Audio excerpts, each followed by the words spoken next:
ruushka ayaa maanta aroornimadii hore ku bilaabay dagaal ka dhana Ukraine.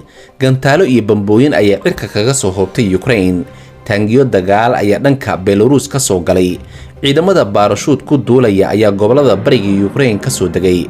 qaraxyo ayaa goobo kala duwan oo Ukraine laga maqlay maanta. intaas oo dhan waxay yimaadeen kadib markii Vladimir Putin uu amar ku siiyay ciidamadiisa inay weerari karaan Ukraine. boqolaal ciidamada Ukraine ka tirsan ayaa durbadii hore saaka ku geeriyooday dagaaladaasi, waa sida warbixinta ay ku sheegtay Kiev.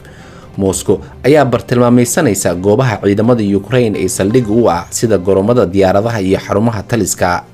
dhanka kale Ukraine ayaa sheegtay in 5 diyaaradood oo Ruushka uu leeyahay ay ku soo rideen Donbas. ilaalada xuduudda Ukraine ayaa sheegay inay la kulmeen weeraro culus oo ciidanka cirka Ruushka uu ku soo qaaday.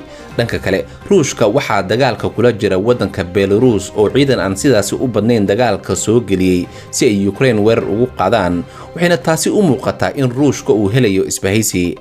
Luhansk, Sami, Kharkiv iyo Chernihiv oo ku yaala bariga Ukraine ayaa la soo sheegayaa in dhammaantood weerar kala duwan ay ka dhaceen, balse qaraxyo kale ayaa la soo sheegayaa inay ka dhaceen galbeedka Zhytomyr iyo Lviv oo u dhow xuduudda Poland. ilaa ay hadda labada dhinac ee Ruushka iyo Ukraine waxay kala sheeganayaan guulo, halka NATO iyo Mareykankana aysan wax jawaab rasmi ah ka bixin. wixii ka soo kordha dib ayaan insha Allah idinkala soo socodsiin doonaa.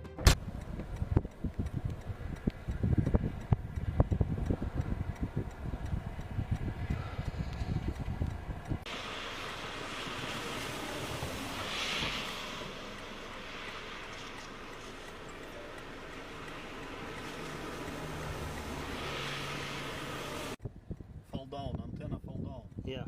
On the left. On the Oh, yeah. Just